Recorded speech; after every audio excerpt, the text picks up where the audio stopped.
I have a special video for the channel today. We are diving into a conversation with the creators of the hit musical I Am Betty at the History Theater in St. Paul, Minnesota. You might not know this about me, but I am a huge musical theater fan, and so a musical about Betty Crocker is just kind of a dream come true. So without further ado, enjoy the conversation. Hi, I'm Denise Prosek, and I'm the composer-lyricist of I Am Betty. Hi, I'm Cristina Luzárraga, and I'm the playwright on I Am Betty. I had a commission to write a play for History Theater, which is specifically dedicated to Minnesota history. And in my research, Betty Crocker kept coming up, and I was wondering why there hadn't been a play about her. I still don't really know the answer. But the more I read about her, the more I saw that there was so much there, more than I realized. And it's a survey of American history, women's history, through the lens of Betty Crocker. So we use Betty Crocker as a tool to understand women's push and pull in the workplace and in the home from 1921 to 2021. So my way in was trying to honor my mom, and at this stage of life, I've lost my mother, so I was never able to say this is for you, Mom, but I think she's up there watching. And so my mother was a home economist major. She went to college, and that's how she met my father. And quickly after, she had my sister and myself, and left the workforce to stay home and raise us two. And as a child, and even a teen, it was like something I was not proud of, I guess. It's like you got to see other mothers working or in the community, but my mom was always just at home, and she would make us clothes, but they weren't the trendy clothes, or they cooking us dinner on a shoestring budget. But she was a fabulous cook and a fabulous seamstress, and just myself, I'm a recent empty nester just this year.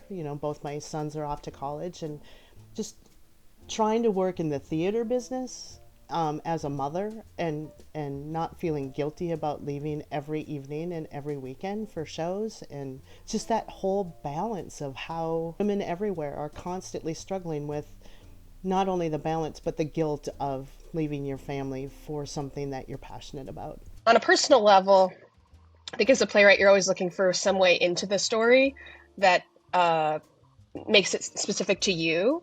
And I felt very much like I could relate to both arguments. That when we started this play, I was not yet married and not yet a mother, but I wanted to be, and yet also felt in myself a certain tension between that and maybe my more careerist instincts. So that to me felt very potent and like something that I could dig into. And then the immigrant element of it, my Cuban grandmother was obsessed with Betty Crocker, and that is embodied by a character in the play named Rosa, and her daughter Lena, who represents maybe more my attitude, which is sort of a like knee-jerk cynicism about Betty Crocker and what she represents as a corporate image. So the play was a way for me to tease out some of my own inner conflicts, which I think makes for a richer story when you can bring yourself to it. I mean, part of the issue of this musical that Cristina and I kept trying to figure out was Betty Crocker isn't real.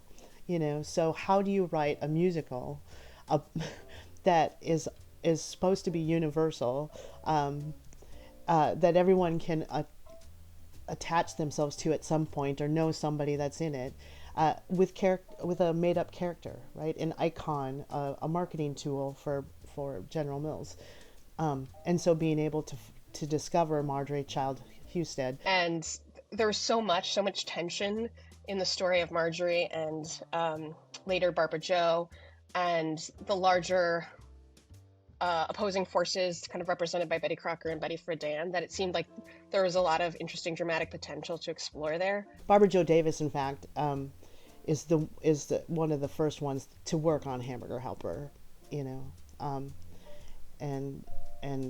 of course Marjorie Child Husted was Bisquick, and she was the one that really pushed the Betty Crocker Picture Cookbook, which was revolutionary at the time. Had all these pictures, had all these simple step-by-step instructions so that no one, even if they were a beginning cook, could make these recipes and they would turn out perfect every time.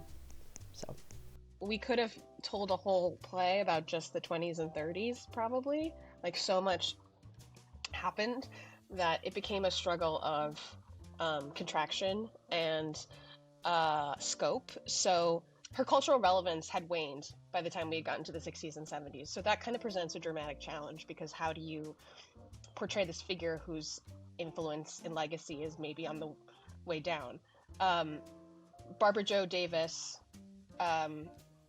this amazing woman, ended up really being this protagonist of Act Two and helped us map out her the story of Betty Crocker through her. I think if we didn't have her as that linchpin, it would feel very adrift. her mom was a home economist and her dad was a chef, and she's an African American woman, and so she wanted to be Betty Crocker. And like in the 50s, it's like, wow, that's just not something that someone who's not white would probably want to strive for, and yet she did, and she broke all those barriers, became manager of the kitchen. And so it was really, really nice to discover the stories of these women, and being able to give them the credit that they deserve. Getting to interview her and find out more about her life and her evolution from a child who wanted to be Betty Crocker to a woman who worked in the test kitchens to an entrepreneur running her own business created this like interesting parallelism with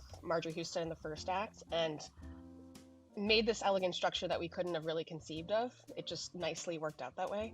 100 years of women's history through the lens of Betty Crocker. And what does that mean for just society, and how society keeps circling back? Like we advance and we go back, and we advance and we go back, and we're always struggling for the balance of home and work. And Betty Crocker was always someone that encouraged that balance, whatever the women's choice was. Betty Crocker is so well known, and everyone has an opinion about her or it in some regard. How to honor the women who dedicated their lives to creating this brand that did enhance the lives of many women, while not also making a commercial for General Mills, like wanting to also apply a critical lens to Betty Crocker and sort of poke and prod at what he means as a figure, and not let the brand off the hook, and get into the weeds of some of the more controversial elements of her image and how those particularly came to the fore in the 60s and 70s. So wanting to kind of represent the plurality of views about Betty Crocker while also still kind of like placing our own flag and kind of making our own commentary was a kind of balance that we had to strike throughout. How to be reverent and irreverent at the same time. Musically, what's so wonderful about this play is that it does go through decades. So we start in 1921 and we go through 2021, and there's very specific musical styles that go with that. So being able to, do a vaudeville 20s number, and to be able to do, like an Andrews Sisters 30s number, an 80s rock ballad, all a heart, and just being able to hit all those styles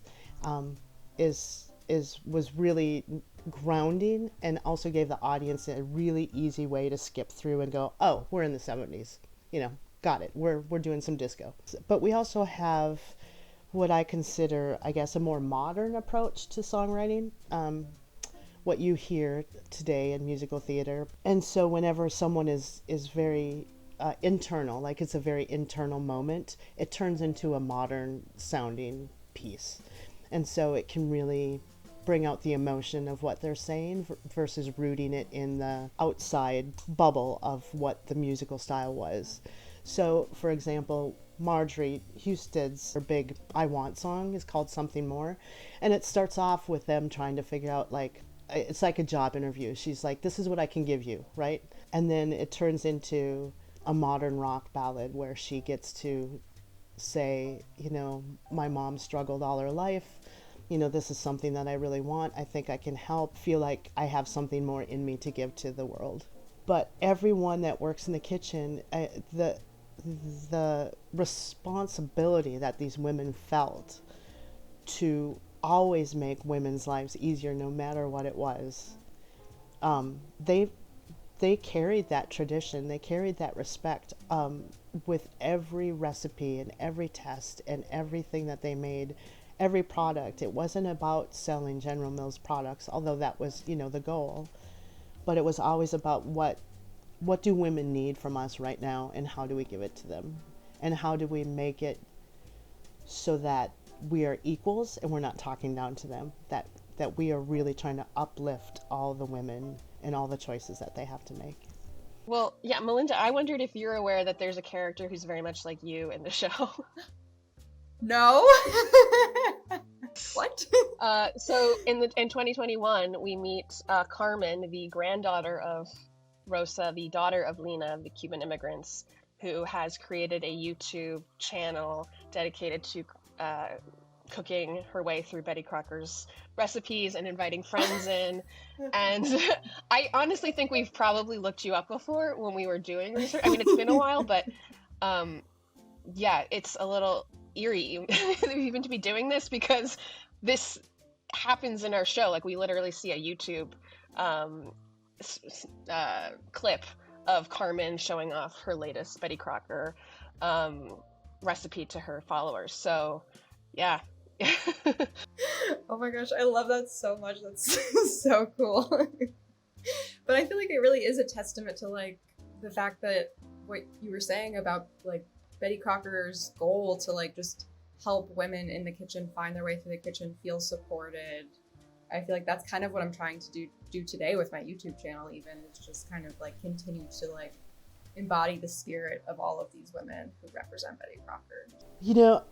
People come to the musical with their aprons, with their cookbooks, with their spoons, and I think that they come in thinking this is going to be a nice little fluffy piece, and then they come out and go, oh my gosh, it's I learned so much, and it got me thinking. There's been a couple talkbacks where the husbands are sitting next to their wives, and the wives are weeping because they're like, this is the struggles that we've had our entire life, and the husband is going, why are you crying? It's like this is exactly it, right? That women struggle silently, a lot of times with just everyday life, and how do you get dinner on the table, and how do you go through life and advance women's rights and then find them taken away and then have to fight all over again, right? Yeah, audiences have responded incredibly positively. It's so heartening to see people moved by it, and your point about women weeping, it's like people are heartily laughing as we wanted them to, and also crying. And so I think this show really takes them on an emotional journey and also packs in a lot of history. So it's just been a ride, and like I said, there was a lot of pressure I felt, because Betty Crocker is this sort of sacred cow to do justice to the history of it, and also to the women like Barbara Jo Davis who are living and who shed blood, sweat, and tears to make this brand what it was. So I'm honored that Barbara Jo Davis came and loved it, and that we have so many women who've worked in the test kitchens come and speak highly of the show. That's kind of the opinion that I was most worried about and was really relieved to hear that on the whole it's been a success. It's very quick line in the 70s where the Crockettes, which is what they call the women who worked in the kitchen, was the Crockettes. And the Crockettes are talking about just, ads that they saw, and then everything's fine. We've got Roe v. Wade, we've got Title IX, we think we're going to get the Equal Rights Amendment passed, and then today to realize, oh wow, all those are going away. And now we got to fight again. So I think I like people to take away that we need to keep fighting. We need women to stand up for each other and support each other and not negate everybody. You know, it's like we're better together. And let's just keep fighting the good fight. Thanks for watching my conversation with the creators of I Am Betty. You can see the show now through December 29th at the History Theater. So to learn more and get tickets, visit historytheater.com.